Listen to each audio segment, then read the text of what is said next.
Hello guys, இப்போ நம்ம வந்து என்ன பண்ணோம்னா பெஞ்சலக்கோனால இருந்து வெங்கடகிரி போயிட்டு இருக்கோம். ஸோ ஒரு 60 கிலோமீட்டர்ஸ் இருக்கு. ஸோ மீன் வயல் வந்து இந்த டிராவலை வந்து இன்ட்ரெஸ்ட் ஆக்க வந்து நம்ம ரிஜினா வந்து ஒரு சின்ன டிஸ்கஷன் கைண்ட் ஆஃப் ஒரு இன்டர்வியூ மாதிரி எடுக்கலான்னு இருக்கேன். ஸோ டாபிக் வந்து வந்து பார்த்தீங்கன்னா ரொம்ப சிம்பிளுங்க. லைஃப்ல ஜாலியாக இருக்குது எப்படி, அவ்வளோதாங்க. ஸோ ரிஜின் ரெடியா? ஆ ஸோ ரிஜின், ஸோ இப்போ வந்து உங்களுக்கு என்ன வயசு ஆகுது? 28. 28. நீங்கள் என்ன பண்ணிட்டு இருக்கீங்க? ஐடியில் ஒர்க் பண்ணிட்டு இருக்கேன். ஐடியில் ஒர்க் பண்ணிட்டு இருக்கீங்க. ஸோ உங்களுக்கு எப்படி ஐடி லைஃப் பிடிச்சிருக்கா? ஐடியில் பிடிச்சிருக்கானா 50-50 சொல்லலாம்.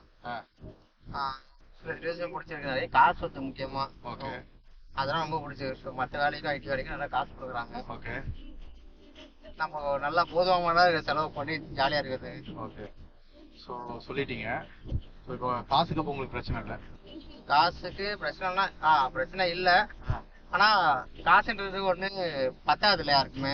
ஒன்றும் வேணும் தான் தோணுது. சரி, ஓகே, ஃபைன். சரி, இப்போ உங்க வாழ்க்கையை இப்போ நீங்க எதை நோக்கி போயிட்டு பயணம் செஞ்சுட்டு இருக்கீங்க? இப்போ ஓகே உங்களுக்குன்னு சரி, ஓகே நீங்க ஐடியில வந்து ஓகே 50-50 சொல்லாதீங்க, ஓகேவா?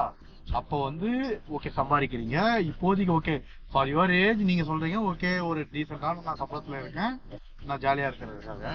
ஸோ மேபி இன்னும் ஒரு 10 இயர்ஸ் நீங்க வந்து எதை நோக்கி ஓட ட்ரை பண்ணிட்டு இருக்கீங்க? 10 இயர்ஸ் நோக்கிட்டா நான் அதனால மீன்வெல் வந்து வேஸ்ட் பண்ணலாம்னு சொல்லி துபாயிலே இன்வெஸ்ட் பண்ணி வச்சிருக்கேன். ஸோ நல்லா அந்த பிஸ்னஸ் நல்லா போயிடுச்சுன்னா ஓகே மேபி ஒன்றும் அதை எக்ஸ்பேண்ட் பண்ணி அந்த ஆண்டர்பிரினராக போயிடலான்னு இருக்கேன். என்ன போனாருங்க? ஓகே, ஆண்டர்பிரினருங்க. சரி, ஆண்டர்பிரினர் போனா அது ஐ திங்க் நல்லபடியா நடக்க வந்து வாழ்த்துக்கள் ரிஜின். ஸோ பார்ப்போம் நீங்க எப்படி. கண்டிப்பா ஸ்டார்ட் நடக்காது. நோ அது கரெக்ட். அட்லீஸ்ட் நீங்க இனிஷியேட் எடுத்துருக்கீங்க. So I hope even I wish to you to be success in that. ஓகேவா? ஸோ இப்போ நம்ம coming to the main topic. Okay, நீங்க இப்போ காலையில எந்திரிச்சதுலேருந்து சாயந்தரம் நைட்டு தூங்குற வரைக்கும் உங்களோட அன்றாட வேலைகள் வந்து எப்படி இருக்கும் கொஞ்சம் சொல்றீங்களா? ஸோ ஃபர்ஸ்ட் ஆஃப் ஆல் திரும்பவும் சொல்கிறேன், நான் காலையில் எழுந்திக்கிற பயம் கிடையாது. நான் எழுந்திக்கிறது 11:45 12 o'clock ஷிஃப்ட்டு ஒர்க் ஃப்ரம் இருந்தா. இதுவே நான் ஆஃபீஸ் வரதா இருந்தால் 11 o'clock எழுந்து 11:30 கிளம்பி 12 o'clock ஆஃபீஸ் போயிடுவேன். ஓகே.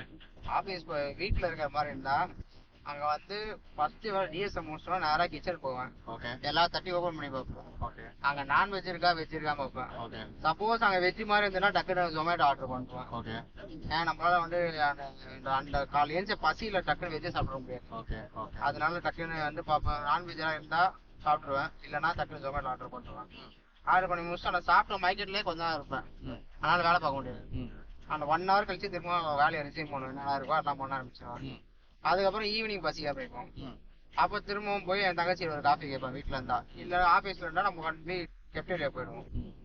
அங்கே போயிட்டு நம்ம நொறுக்கு தீனி எல்லாமே சாப்பிட்டு முடிச்சுட்டு திரும்ப வருவோம். அந்த சாப்பிட்டு முடிச்சோம் திரும்ப வேலை பார்க்க கொஞ்சம் கடுப்பாக இருக்கும். அதனால ஒரு 10-15 நிமிஷம் அந்த ஸ்டேட்லாம் இது பண்ணி முடிச்சுட்டு திரும்பவும் அப்படியே கண்டினியூ பண்ணுவோம்.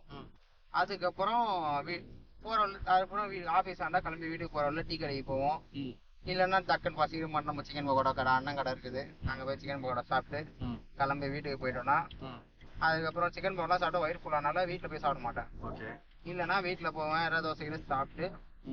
அதுதான் நம்மளோட மெயின் இது. ஸோ காலேருந்து இந்த ஒர்க் ஃப்ரஸ்ட்ரேஷன்ல இருக்கும்ல, ஸோ அதனால நம்ம பீச்சுக்கு போவோம்.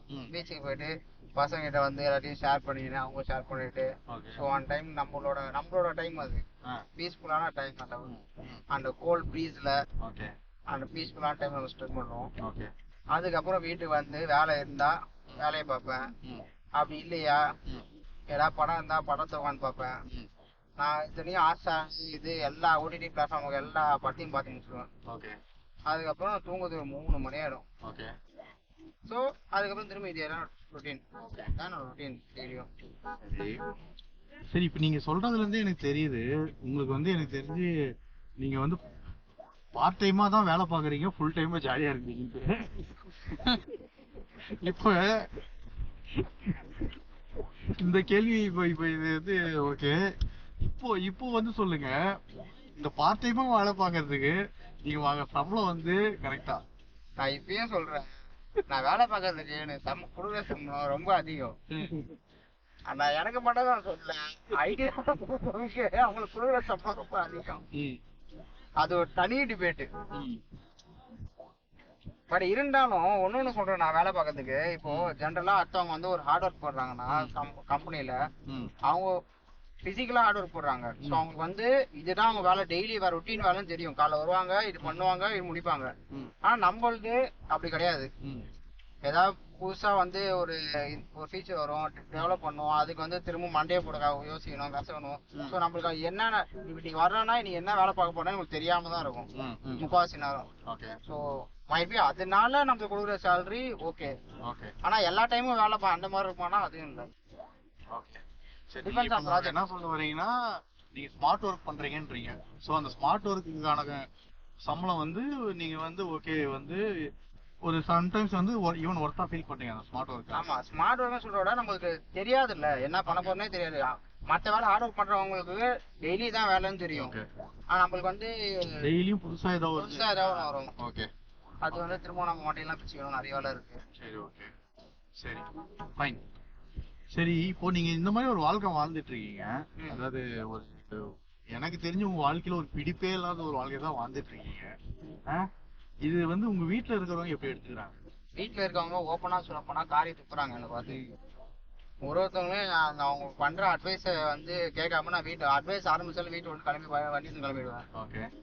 என் பெரியம்மா முந்தாள் போன் பண்ணி வந்து நீ இவ்வளவு சம்பாதிக்கும் போதும் ஒண்ணும் இல்ல, அதுக்கப்புறம் பெரிய சம்பளம் அப்பயும் ஒண்ணும் இல்ல, இப்போ வந்து எனக்கு தெரியாது, எனக்கு மாசம் வந்து 30,000 ரூபாய் நான் ஊருக்கு அமுச்சு விடுறேன்.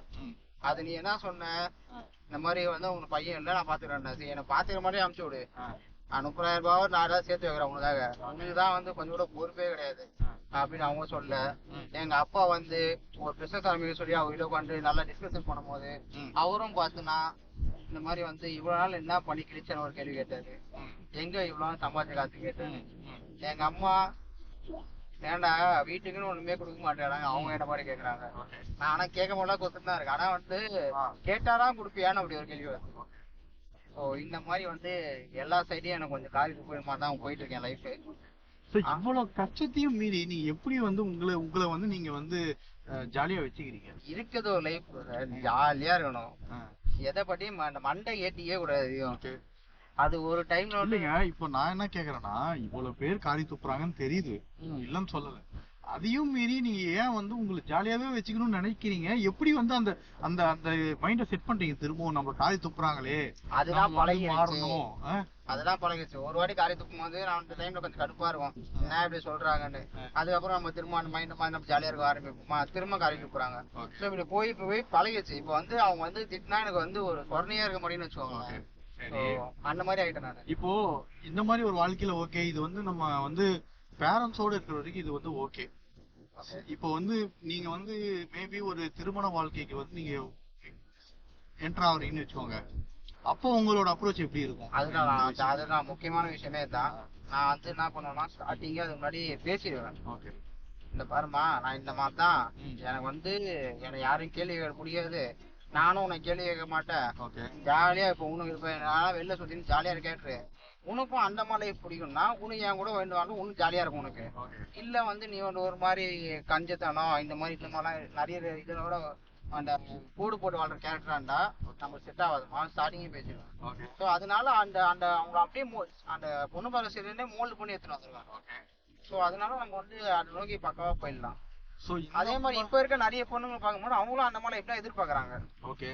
அவங்களுக்கும் ஜாலியா இருக்கணும், வீக்கெண்ட் ஆனா வெளில போகணும், என்ஜாய் பண்ணணும், ஒரு வைப்ல இருக்கணும். சோ நீங்க என்ன சொல்ல வரீங்கன்னா, உங்களுக்கு அப்ப ஈஸியா பொண்ணு கிடைச்சிரும்னு நீங்க சொல்ல வரீங்க? கிடைச்சிடும். ஓகே. சோ ஒரே டிஃபிகல்ட்டினா இங்க தேடுறது. ஸோ அதுதான் ஒரு ப்ராப்ளமா இருக்கு, இந்த மலையாளிகளா தேடணும் அது என்னன்னு இருக்கு. மற்றபடி என்ன மாதிரி கேரக்டர் நிறைய பொண்ணுங்களுக்கு பிடிக்கும், ஓப்பனா சொல்றேன். அதனால வந்து கிடைச்சிடும், பயப்படுறது இல்லை. சரி சரி, ஓகே. இந்த வாழ்க்கை வந்து நீங்க 2 பேரும் வந்து ஓகே ஹஸ்பண்ட் அண்ட் ஒய்ஃபா இருக்கீங்க. ஓகே, 2 பேரும் ஒரு பீரியட் வரைக்கும் மேபி ஓகே யூ ஹேவ் உங்களோட ஹனிமூன் பீரியட்னு ஒன்று இருக்கும், அது வரைக்கும் நல்லா நீங்க இது மாதிரி இருக்கீங்க. அதுக்கப்புறம் உங்களுக்கு வந்து மேபி நீங்க அதுக்கப்புறம் ஒரு பேபி ஏதாவது பிளான் பண்ணி உங்களுக்குன்னு ஒரு குழந்தை வருது, அப்போ உங்களோட அப்ரோச் எப்படி இருக்கும்? அப்புறம் அப்புறம் திரும்பவும் 10,000 20,000 எஸ்ஐபி போட்டுருவேன். ம். ஓகே. ஸோ வந்து எனக்கு வந்து பெருசாகும் போது ஒரு பெரிய தொகை கண்டிப்பா இருக்கும். ஓகே. ஸோ அது தவிர்த்து வந்து பார்த்தீங்கன்னா இந்த ஸ்கூல் அதெல்லாம் வந்து அந்த டைம் நம்ம சேலரியும் கொஞ்சம் அதிகமாகிடும், அவங்களும் ஒர்க் பண்ண போகிறாங்க, அவங்களோட சேலரியும் கொஞ்சம் அதிகமாகிடும். ஓகே. ஸோ அது பெருசாக எனக்கு வந்து இதாக அஃபெக்ட் ஆகிற மாதிரி தெரியல. ஓகே. ஸோ நம்ம இப்போ இருக்க செலவு அப்படியே இது பண்ணிட்டு எக்ஸ்ட்ரா சேலரியை அதுக்கேற்ற மாதிரி பிளான் பண்ணிக்க வேண்டியது தான். சரி, ஓகே. ஸோ நம்ம எப்பவுமே பிளான் ஆன் த ஃப்ளோர் அப்படியே போயிடணும். ஓகே. ஓகே. ஸோ ஓகே, இப்போ ஐ திங்க் இப்போ வந்து ஓரளவுக்கு ஐ திங்க் நம்ம இவரோட திருமண வாழ்க்கை வரைக்கும் கவர் பண்ணியிருக்கோம். ஸோ இப்போ நான் இப்போதான் மெயின் வரும், ஒரு மனுஷன் வாழ்க்கையில ஜாலியா இருக்கிறதுக்கு என்னென்ன பண்ணணும்? மனுஷன் வாழ்க்கையில ஜாலியா இருக்கிறதுனா இந்த மண்டைக்கு எதுவுமே ஏற்றி விடாது. இந்த ஃபேமிலி பிரச்சனை மண்டைக்கு ஏற்றி விடாது, இது இந்த ஒர்க்கர் மண்டைக்கு ஏற்றி விடாது. அந்தந்த டைம்ல அந்தந்த இதை மட்டும் அப்படியே முடிச்சிடணும். ஓகே. இதை மண்டை ஏற்றினே அதனால அதை வச்சு நம்ம ஒரு டிப்ரெஷன் ஃபர்ஸ்ட் ஆகி அப்படி இருக்கவே கூடாது. அது முடிச்சா அவ்வளவுதான் அப்படின்னு. மற்றபடி நம்மளுக்கு பிடிச்சது அப்படியே நம்மளுக்கு வந்து இப்போ டிப்ரெஷன் ஆயிடுச்சுன்னா அப்படி போய் நான் சாப்பிடுவேன், சாப்பிட்டா எனக்கு டிப்ரெஷன் கம்மியாயிடும். அப்படி இல்லைன்னா வெளில போயிடுவேன், ஏதாவது டூர் அடிச்சிடணும். ஸோ வந்து எதுவுமே வந்து இந்த மண்டை கட்டி விடாது, அதெல்லாம் பிரச்சனையே வருது எல்லாருக்கும். இன்னைக்கு பிரச்சனையாகுது அதையே யோசிச்சுட்டு இருக்கானுங்க, அதனால அதை படி பேசுறானுங்க, இப்படியே போயிட்டுனா இந்த வந்து முக்கால்வாசி பேர் கொஞ்சம் பைத்தியமா சுத்துறானுங்க. ஸோ நம்ம அந்த மாதிரிலாம் போயிடக்கூடாது. இன்னைக்கு ஏதாவது பிரச்சனை இருந்ததா, யார்கிட்ட சண்டை ஆயிடுச்சா இல்லை வீட்டில் ஏதாவது பிரச்சனையா, அதோட முடிச்சுக்கிட்டு அத்தனை அது அப்படியே மறந்துடணும். அதை திரும்ப ஒன்றும் நாள் பேசிக்கிட்டு திரும்ப அதை அப்படியே வந்து ஜாலியா பண்ணா இருக்கணும். ஸோ நம்ம எல்லாருக்குமே ஒரு கடுப்பான விஷயம்லாம் இருக்கு, ஆனா நம்ம வெளில எப்படி ப்ரொஜெக்ட் பண்றோம்னா இருக்கு. ஜாலியா ப்ரொஜெக்ட் பண்ணுவோம், அவ்வளவுதான் லைஃப்ல. ஸோ இந்த மாதிரி நீங்க ஒரு கேரக்டர் வச்சுக்கிட்டு உங்களுக்கு வந்து இப்ப இந்த சொசைட்டில வாழ்றது எவ்வளோ ஈஸியா இருக்குதா இல்ல கஷ்டமா இருக்கு? ஈஸியாலாம் இருக்கு. நிறைய பேர் வந்து எப்படா ஜாலியா இருக்க இந்த மாதிரி சொல்லி நிறைய பேர் கேக்குறாங்க, அதுவே எனக்கு ஒரு ஜாலியா இருக்கு. ஸோ அதுக்கு வந்து உங்களுக்கு ஒரு இது நல்ல இது பிரச்சனை இல்லை? அதெல்லாம் எந்த பிரச்சனையும் கிடையாது. ஓகே, சரிங்க. ஐ திங்க் ஓரளவுக்கு நீங்க இப்போ புரிஞ்சிருப்பீங்க ஜாலியா இருப்பது எப்படி, அதுதான் நம்மளோட இன்றைய டாபிக். ஐ திங்க் ஒரு ஒரு லேமன் டேர்ம்ஸ்ல வந்து ஐ திங்க் ரிஜின் வந்து கொஞ்சம் எக்ஸ்பிளைன் பண்ணியிருக்காரு. ஸோ ஐ திங்க் நீங்க அதை ஃபாலோ பண்ணுங்க, பாருங்க. உங்களுக்கு ஒர்க் அவுட் ஆச்சுன்னா ஃபாலோ பண்ணுங்க, அதுக்கு இதே மாதிரி நீங்க இருக்கணும்னு அவசியம் இல்லை. நீங்க வாழ்க்கையில உருப்படுறதுக்கான ஏதாவது வழி எடுத்தீங்கன்னாலும் ஃபைன் தான். இல்லைங்க, இப்படி பண்ணாலே உருப்பிட்டுருவீங்க.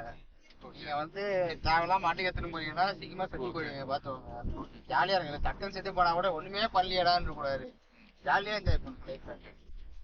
ஓகே, சரிங்க, பை பைங்க. சப்ஸ்கிரைப் பண்ணுங்க.